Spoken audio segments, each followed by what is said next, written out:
में डूबना चाहेंगे और अपना कुछ समय उनकी भक्ति में लगाएंगे। इस कड़ी में सबसे पहले बात करेंगे भगवान कृष्ण के वंश की। दर्शकों, विष्णु पुराण में इस बात का वर्णन किया गया है कि तीनों लोकों के पालनहार विष्णु जी की नाभि कमल से परम पिता ब्रह्मा जी की उत्पत्ति हुई थी और सृष्टि के रचयिता ब्रह्मा के मस्तिष्क से अत्रि ऋषि उत्पन्न हुए थे। अत्रि ने भद्रा से विवाह किया। उन दोनों से सोम यानी चंद्रमा की उत्पत्ति हुई और यहीं से सोमवंश अर्थात चंद्र वंश की शुरुआत हुई। युवा अवस्था में सोम की तरफ ऋषि बृहस्पति की पत्नी तारा आकर्षित हुई। दोनों ने मिलकर ऋषि बृहस्पति की अनुपस्थिति में बुद्ध नामक बालक को जन्म दिया। भागवत के अनुसार सोमपुत्र ऋषि बुद्ध भारत खंड आए। धरती पर सूर्यवंशी राजा मनु की पुत्री ईला को बुद्ध से प्रेम हो गया। दोनों के मिलन से पुररवा नामक पुत्र का जन्म हुआ। भारत में पुररवा चक्रवर्ती सम्राट हुए। उसके बाद राजा पुररवा और स्वर्गलोक की अप्सरा उर्वशी ने मिलकर आयु को जन्म दिया। राजा आयु चौथे चंद्रवंशी सम्राट थे। राजा आयु ने राजा सर्वभानु की पुत्री प्रभा से विवाह किया।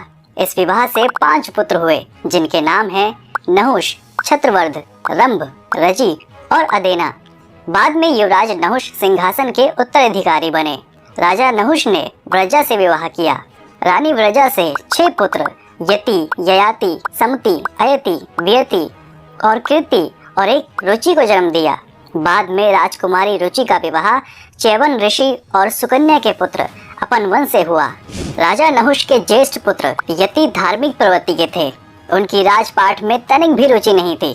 उनके स्थान पर ययाति राजा हुए। महाराजा ययाति ने 2 विवाह किए। पहली पत्नी असुरों के गुरु शुक्राचार्य की पुत्री देवयानी थी और ययाति की दूसरी पत्नी का नाम शर्मिष्ठा था जो वृषप्रभा की कन्या थी। राजा ययाति की दोनों पत्नियों से कुल 5 महाप्रतापी पुत्र पैदा हुए जिनका वर्णन ऋग्वेद में भी मिलता है। उन्हें ऋग्वेद में 5 जन्य पुरुष कहा गया है। इसलिए यादव आधुनिक क्षत्रिय नहीं बल्कि पौराणिक और वैदिक क्षत्रिय हैं। राजा ययाति की पहली पत्नी देवयानी से यदु और तुर्वसु पैदा हुए जबकि दूसरी पत्नी शर्मिष्ठा से द्रहयु, अनु और कुरु पैदा हुए। ययाति के इन 5 पुत्रों से 5 महत्वपूर्ण वंश की उत्पत्ति हुई। जैसे ययाति की प्रथम पत्नी के प्रथम पुत्र यदु से यादव वंश तथा इनके दूसरे पुत्र तुर्वसु से यवन वंश बना, उसी प्रकार राजा ययाति की दूसरी पत्नी शर्मिष्ठा के तीनों पुत्रों से जैसे द्रहयु से भोज वंश, अनु से मलेक्ष वंश और पुर से पौरव वंश बना। यदु के सहस्त्राजित, कोष्ठा, नल और रिपु 4 पुत्र हुए जिनमें कोष्ठा से 13 पुत्र हुए। ध्वज निवास, स्वाति, ऋषंकुर, चित्ररथ, शशिबिंदु, पृथुश्रवा, धर्म यानी पृथुतम, पुष्णा, रुचक, रुक्म कवच, पराव्रत, जयामघ, विदर्भ। कालांतर में यदुवंश में ही भगवान श्री कृष्ण का जन्म हुआ। कोष्ठा के 13वें पुत्र विदर्भ ने ही विदर्भ राज की स्थापना की थी। राज विदर्भ के 3 पुत्र कृत, कौशिक और रोमपाद हुए। विदर्भ के तीसरे पुत्र रोमपाद से बभ्रू पैदा हुए और बभ्रू से कृति, कृति से कौशिक और कौशिक से राजा चेदी पैदा हुए जिसने चेदी वंश की स्थापना की। चेदी से दमघोष पैदा हुए और दमघोष से शिशुपाल पैदा हुआ। शिशुपाल श्रुत शर्वा यानी श्री कृष्ण की बुआ के लड़के थे जिसका वध श्री कृष्ण ने किया था। विदर्भा के सबसे बड़े पुत्र क्रंत से कुंती यानी कृति, दृष्टि, निद्रथ, दर्शो, व्योम, जिमूत, विकृति, भीमरथ, दशरथ, शकुनी, करम्भी, देवरात, देवशत, मधु, कुमार, अनु, पुरुमित्र, अंशु और भीमसतवत नाम के 15 पुत्र जन्मे। कृत के 15वें पुत्र भीमसतवत से 7 महाप्रतापी पुत्र हुए। भाजी, भजमान, दिव्य, देववृद्ध, वृष्णि, अंधक और महाभोज।